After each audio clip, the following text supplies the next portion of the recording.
Hey guys, this is Sonu Alawat लेकर आ चुका हूं आपके लिए एक और गवर्नमेंट जॉब अपडेट जो कि डायरेक्टली निकल के आ रहा है TFRI various clerical post recruitment 2022 की तरफ से।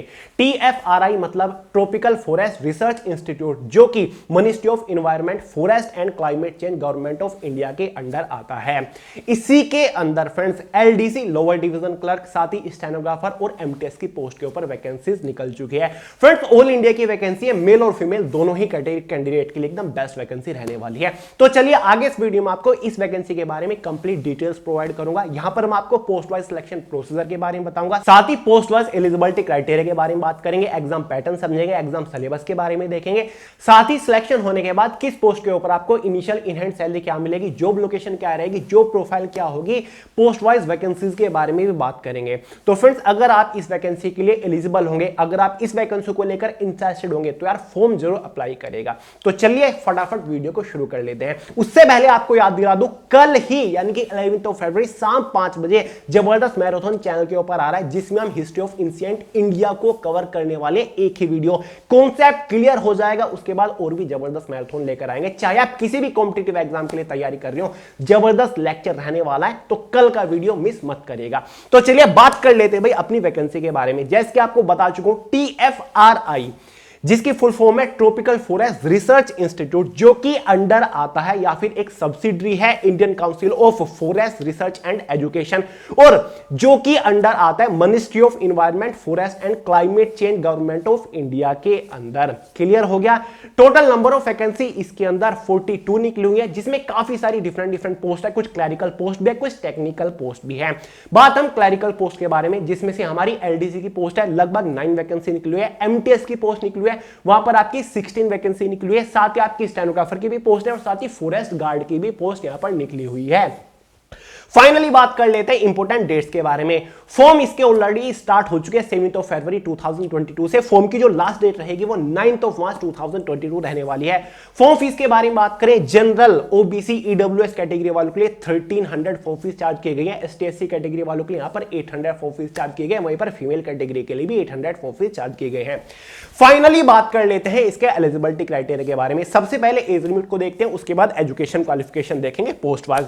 एज लिमिट क्लरिकल पोस्ट के लिए सभी सिमिलर है, 18 से 27 साल minimum age limit general category वालों के लिए रखी गई है। वहीं पर ST/SC कैटेगरी वालों को अपनी एज में रिलैक्सेशन देखने को मिल जाएगा, जहां पर OBC वालों को 3 ईयर का मिलेगा, ST/SC वालों को 5 ईयर का मिलता है। जो आपकी एज कैलकुलेट होगी वो फॉर्म की लास्ट डेट यानी कि 9 मार्च 2022 तक होने वाली है। फाइनली बात कर लेते हैं एजुकेशन क्वालिफिकेशन के बारे में। LDC की पोस्ट के लिए अगर आप फॉर्म अप्लाई करना चाहते हो तो आपने अगर 12th पास किया है तो आप LDC वाली पोस्ट के लिए एलिजिबल है, आप फॉर्म अप्लाई कर सकते हो। हालांकि इसमें आपका टाइपिंग टेस्ट भी होगा, लेकिन अगर आपको टाइपिंग फिलहाल नहीं आती फिर भी आप फॉर्म अप्लाई कर सकते हैं, क्योंकि टाइपिंग सीखने का तब तक आपको टाइम मिल जाता है और टाइपिंग टेस्ट केवल क्वालिफाइड नेचर होता है, तो घबराने की जरूरत नहीं है। फाइनली MTS की पोस्ट की बात करें, अगर आपने 10th पास किया है तो आप MTS वाली पोस्ट के लिए फॉर्म अप्लाई कर सकते हैं, आप बिल्कुल एलिजिबल है। MTS के लिए टोटल 16 वैकेंसीज यहां पर रखी गई है। ऐसी आपकी स्टेनोग्राफर की पोस्ट है और फॉरेस्ट गार्ड की पोस्ट है, तो आप नोटिफिकेशन में चेक कर लीजिए। फॉरेस्ट गार्ड वाली जो पोस्ट है उसके लिए वैकेंसी काफी मिनिमम है और काफी ज्यादा लोगों की डिमांड भी नहीं आई। डिमांड ज्यादा आ रही थी कि भैया MTS और LDC की पोस्ट के बारे में एक बार क्लैरिफिकेशन दीजिए। वो जब आपका प्रोबेशन पीरियड होगा उस टाइम पर आपने किसी रिकॉग्नाइज्ड इंस्टीट्यूट से ट्रेनिंग ली हो सिलेक्शन होने के बाद, अपॉइंटमेंट से पहले, तो उस टाइम पर जरूरत आपको पड़ेगी। तो ये डाउट मैं आपका यहीं पर क्लियर कर दिया है। फाइनली बात कर लेते हैं भाई पोस्ट वाइज सिलेक्शन प्रोसीजर के बारे में, यानी कि अगर आप इस वैकेंसी के लिए किसी भी पोस्ट के लिए फॉर्म अप्लाई कर देते हो तो फाइनल सिलेक्शन लेने तक आपको किसके स्टेज से होकर गुजरना पड़ेगा। देखिए फ्रेंड्स, MTS की जो पोस्ट है और साथ ही LDC की पोस्ट है, उनका जो एग्जाम पैटर्न है ऑलमोस्ट सिमिलर यहां पर रखा हुआ है। एग्जाम में आपके टोटल 100 क्वेश्चंस होने वाले हैं, 100 मार्क्स के अंदर आने वाले हैं, क्योंकि एक क्वेश्चन के लिए आपको 1 मार्क यहां पर प्रोवाइड किया जाएगा। क्वेश्चन पेपर की जो टाइम ड्यूरेशन रहेगी वो 2 आवर रहने वाली है। एग्जाम में आपकी 1/3 की नेगेटिव मार्किंग भी होगी। यहां पर एग्जाम के बारे में कोई खुलकर बात नहीं कही हुई है, कि किस किस सेक्शन से क्वेश्चन पूछ जाएंगे, कौन कौन से टॉपिक्स होंगे, कौन कौन से सब्जेक्ट होंगे, लेकिन अकॉर्डिंग टू मी आपको 4 सेक्शंस यहां पर पढ़ने पड़ेंगे, जिसमें से एक जनरल इंटेलिजेंस और रीजनिंग होता है, जनरल अवेयरनेस होता है पूरा इंक्लूडिंग करंट अफेयर, साथ ही मैथमेटिक्स हो गया क्वांटिटेटिव एप्टीट्यूड से सहित, साथ ही जनरल इंग्लिश भी पढ़ लीजिएगा और हिंदी भी पढ़ लीजिएगा। ये चारों पांचों सेक्शन से क्वेश्चन जरूर पूछे जाएंगे, देख लीजिएगा, हालांकि कोई डिटेल नहीं दी हुई है। और जो एसएससी सीएचएसएल का एग्जाम पैटर्न होता है, जो उसमें सिलेबस होते हैं, जो जो टॉपिक होते हैं, उसको टारगेट करके आप प्रिपरेशन कर लीजिएगा, बहुत जबरदस्त बेनिफिट आपको देखने को मिलेगा।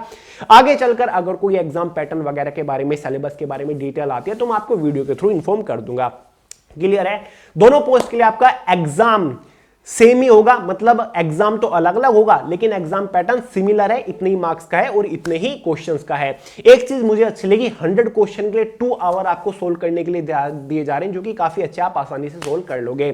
क्लियर है दोस्तों? और हाँ, मिनिमम जो क्वालिफाइंग मार्किंग यहां पर रखी है एग्जाम को क्वालिफाई करने की, वो जनरल ईडब्ल्यूएस कैटेगरी वालों के लिए 50 मार्क्स रखी गई है, यानी कि अगर आप एग्जाम में 50 मार्क्स ले आते हो तो आप सेकंड स्टेज के लिए क्वालिफाई कर जाओगे।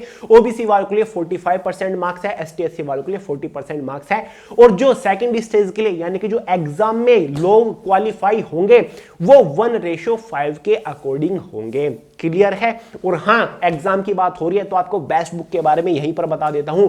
अगर आपने अभी तक जनरल अवेयरनेस की वे टू सक्सेस की बुक परचेज नहीं किया तो फटाफट परचेज कर लीजिए। ये तीनों का कॉम्बो यानी कि लास्ट 1.5 साल का करंट अफेयर और theoretical conceptual book with statistics GK और लास्ट प्रीवियस ईयर एग्जाम्स में पूछे गए जनरल अवेयरनेस के topic wise question combo purchase करोगे तो आपको डिस्काउंट देखने को मिल जाएगा, लिंक डिस्क्रिप्शन बॉक्स में, मिस मत कर दीजिएगा क्योंकि बहुत ही लिमिटेड एडिशन है, बहुत जबरदस्त डिमांड ऑल इंडिया से आ रही है। फाइनली बात कर लेते हैं भाई सेकंड स्टेज में क्या होगा। एलडीसी की पोस्ट में अगर आप एग्जाम को क्वालिफाई कर ले तो फिर आपको सेकंड स्टेज के लिए बुलाया जाएगा, जो कि एक स्किल टेस्ट होगा, मतलब टाइपिंग टेस्ट आपको उसमें ले जाएगा। टाइपिंग में आपको 35 वर्ड पर मिनट इंग्लिश की टाइपिंग करके दिखानी होगी, या फिर आप हिंदी की टाइपिंग कर सकते हो, जहां पर स्पीड मिनिमम 30 वर्ड पर मिनट होनी चाहिए। आपकी चॉइस है, आप कैसे भी टाइप कर सकते हो। टाइपिंग केवल क्वालिफाइंग नेचर है, इसके लिए आपको कोई भी मार्क नहीं दिया जाएगा। एमटेस की पोस्ट का जो सिलेक्शन प्रोसीजर है वो केवल एक ही स्टेज के ऊपर टिका हुआ है आपका, केवल इसमें एग्जामिनेशन होगा 100 मार्क्स का, 100 क्वेश्चंस का, जो भी बता चुका हूं। उसके बाद कोई भी स्टेज से आपको होकर नहीं गुजरना पड़ेगा, केवल एग्जाम के मार्क के बेसिस पर एमटेस की पोस्ट के ऊपर आपका फाइनल सिलेक्शन होगा, फाइनल कट ऑफ बनेगी। ऐसे ही एलडीएसी की पोस्ट में जो स्किल टेस्ट है उसके लिए मार्क नहीं प्रोवाइड किए जाएंगे, 100 मार्क्स में से आपकी फाइनल कट ऑफ बनेगी, यानी कि जो मार्क्स आपने एग्जाम में ऑब्टेन किया और फाइनली आपका उसके अकॉर्डिंग सिलेक्शन हो जाएगा। बाकी फॉरेस्ट गार्ड की भी इसमें पोस्ट है और स्टेनोग्राफर की भी पोस्ट है। नोटिफिकेशन वे टू सक्सेस के टेलीग्राम ग्रुप में डाल दूंगा, वहां से आप देख के एक बार क्लैरिफाई ले लीजिएगा कि क्या क्या चीजें होने वाली है। फॉरेस्ट गार्ड की पोस्ट में आपका फिजिकल भी होने वाला है, जहां पर लगभग आपको 25 किलोमीटर चलना होगा 4 घंटे के अंदर, केवल क्वालिफाइंग नेचर है वो भी, ठीक है। नोटिफिकेशन चेकआउट कर लीजिएगा, हालांकि पोस्ट कम है, लेकिन अगर आपके अंदर प्रतिभा है, मतलब गट फीलिंग है, तो आप उसको भी उखाड़ के फेंक सकते हो, कोई टफ बात नहीं है। क्लियर है दोस्तों? तो ये इसका सिलेक्शन प्रोसीजर रहेगा। इनिशियल इन हैंड सैलरी के बारे में बात करें तो अगर एलडीसी की पोस्ट के ऊपर आपका सिलेक्शन होता है तो इनिशियल इन हैंड सैलरी आपकी लगभग 28,000 के आसपास होगी। वहीं पर एमटीएस की पोस्ट के लिए लगभग 26,000 के आसपास इनिशियल इन हैंड सैलरी रखी गई है, क्योंकि ये एक ग्रुप सी की पोस्ट यहां पर है। जो प्रोफाइल के बारे में, जो आपकी एलडीसी की पोस्ट है ये क्लरिकल लेवल की पोस्ट है, यानी कि आपको हमेशा ऑफिस सेक्शन के अंदर रहकर कंप्यूटर बेस्ड वर्क करना पड़ेगा। टीएफआरआई के जहां जहां इंस्टीट्यूट है उनके ऑफिसेज में आपको क्लरिकल लेवल का काम करना पड़ेगा। ऐसी एमटीएस की पोस्ट है, यहां पर भी आपको मल्टीटास्किंग का काम करना पड़ेगा। ज्यादातर ऑफिस सेक्शन के अंदर आपको फाइल वगैरह, फैक्सिंग, ईमेलिंग, मैसेजेस का काम करना होता है।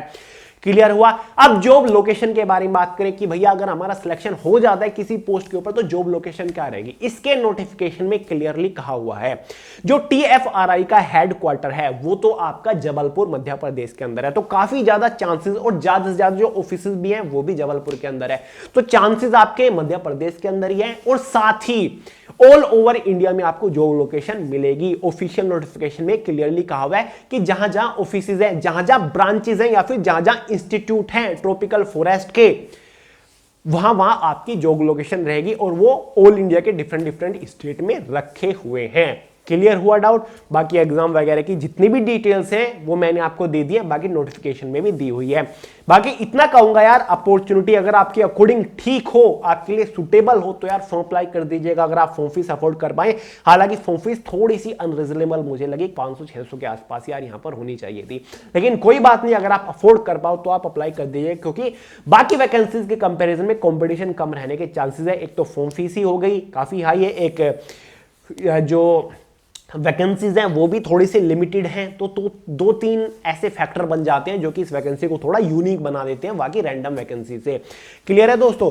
बाकी यही है पूरी वैकेंसी। अगर आपको अप्लाई करना है तो अप्लाई कर दीजिएगा। अप्लाई करने का लिंक डिस्क्रिप्शन बॉक्स में है, साथ ही नोटिफिकेशन पीडीएफ फॉर्म में डिस्क्रिप्शन बॉक्स में डाल दूंगा, वहां से भी कर सकते हैं। क्लियर है? तो दोस्तों इस वीडियो में इतना ही था। पसंद आई हो लाइक करेगा, दोस्तों का शेयर करेगा, चैनल को सब्सक्राइब करना मत भूलेगा।